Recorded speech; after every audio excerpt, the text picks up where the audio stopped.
So yeah, here I am joined with James Lewis, who will be making his Octagon debut this coming Saturday. Thanks for joining me, James. How you feeling, mate? Yeah, great. Thank you, mate. Great, ready to go. Good. So yeah, this morning we've kind of had a bit of news come from Octagon that Gabor is actually out of the fight. Um, how did it feel kind of being told that this morning? Uh, Disappointing, to be honest with you. Disappointing that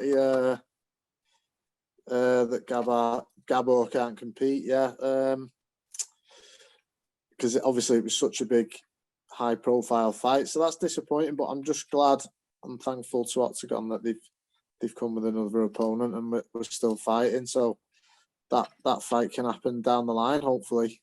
Yeah, and like you just said, obviously they've rebooked a new opponent. Could you just let us know who that opponent is? Because I've not seen anything so far about who it is.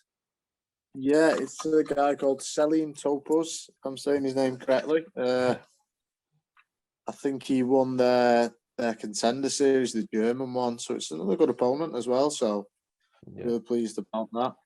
Okay. And kind of how does that kind of affect the preparation being kind of changed opponents so late on? I mean, you can't get much more last minute than this. So I can imagine it's quite frustrating for yourself. It is and it isn't, because you've always got to focus on yourself and your training anyway. You can't, but this happens in the fight game, doesn't it? And we know that. So yeah, in terms of your camp and your training, you're focusing on yourself anyway. You're trying to make yourself better. And ultimately, whoever the opponent is, we're going out there to get that win. So it was disappointing, but at the same time, I'm just grateful that the fight's still on. Yeah, of course. And you've just touched on there, obviously the camp stays the same.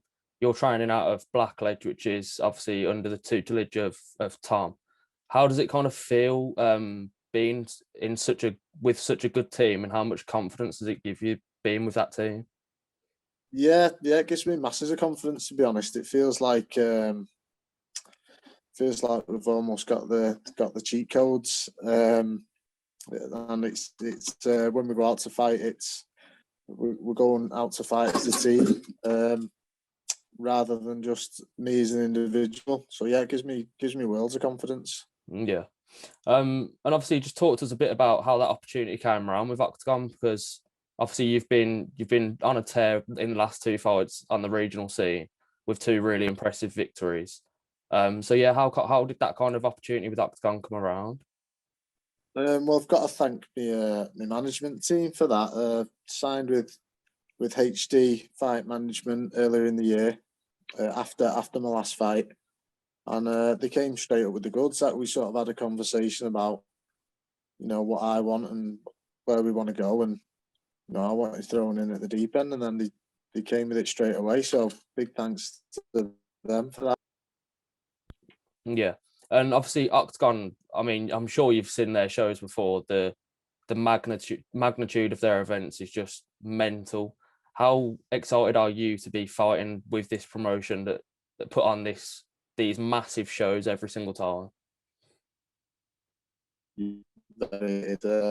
Obviously, this is why we become fire, isn't it? To perform at these kind of venues, these kind of events. This is why we do it. So I couldn't be happier. Couldn't be happier to competing on such a stage. And is this deal with Octagon a single fight deal, or is it a multi-fight deal? Are you allowed to kind of touch on that, or? Yeah, so it's a 2-fight deal. Okay. So yeah, the plan is to make a big impression in these 2 fights and then carry on from there. Yeah, and I mean, you talk about making a big impression. Octagon have released a graphic recently, where you come into the top 5 of finish rates in the promotion. How does that kind of put you in a position now for your next fight? Is that in your mind that you want to get the finish as well? I'm sure you want to get the finish in every fight, but does that make it even more important? No, to be honest, no. In terms of the finish, as you touched on, we all want to finish fights, don't we? So, but having said that, there's no rush. I can be exciting and good to watch for a whole 15 minutes as well, if that's what's required. You know, so I'm not getting obsessed with the finish at all. But to be honest, I think it will come, but certainly not focusing on that as such. Yeah. And how does it kind of feel to be the Brit abroad this weekend? Obviously, being the one that's flying the flag out for Britain over in the Czech Republic. Yeah, fantastic. To be honest, it's something I've always wanted to do. So yeah, going out there and representing my team and the country, it's a good feeling. Yeah. And then just to finish off, mate, I like to kind of finish my interviews with a little segment called Random Ones. I don't know if you've ever seen the hot ones on YouTube where they eat chicken wings. It's a bit like that, but without the chicken wings. Right, yeah. So yeah, just a couple of questions kind of about MMA and some not about MMA. So yeah, just answer them as you hear them, mate. Yeah, no problem. So the first one is, if you could change or add one rule in MMA, what would it be? Oh, that's a great shout. Well, you always want to add soccer kicks, don't you? When you're the person dishing them out, but I don't know if I want one either. So good point. Soccer kicks dishing them out. Yeah, that's a good point. A lot of people normally say the 12 to 6 elbow. What's your stance on that? Oh yeah, no, change my answer. Get rid of that. Oh really? Yeah. Oh, it's the most pathetic rule. Yeah. Going, isn't it? Yeah. Right. No, 100%. Sorry, mate. I didn't mean to sway your mind there. No, but yeah, 100% right. Yeah. Let's really going. Yeah. If you could make the perfect fighter using fighters from past and present, who would you use for attributes of grappling, striking, and heart? Oh, well, heart. I think you've got to go. Ah, man, it's gone on the weekend. Nate Diaz, haven't you? Yeah, good You've shot. always stuck in there. You'd probably say McGregor at his prime for striking. That touch he's got. And in terms of all-round grappling, maybe GSP, because his wrestling and everything is.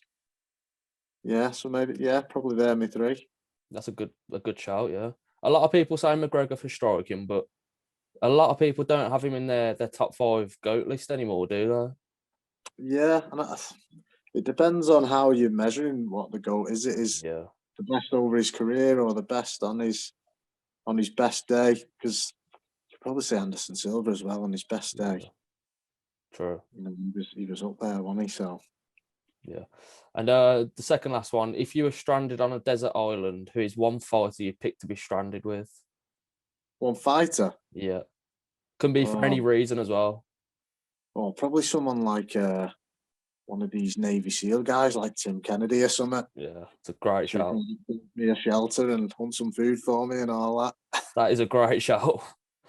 Very good shout. A lot of the fighters I asked that question to normally pick someone that they can get good training in with, but that's a great shout. I'm concerned about that if I'm on a desert island. We need to survive, don't we?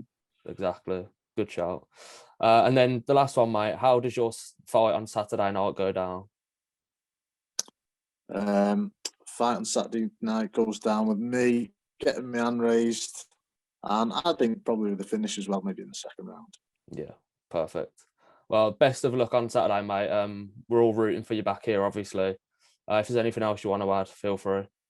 Yeah, no, thank you very much for the support, and hopefully bring the win home for the UK. Definitely, mate. We'll be watching, and good luck on Saturday, mate. Thanks for your time. Thank you. Cheers, mate. Cheers, mate. See ya. Cheers, bro.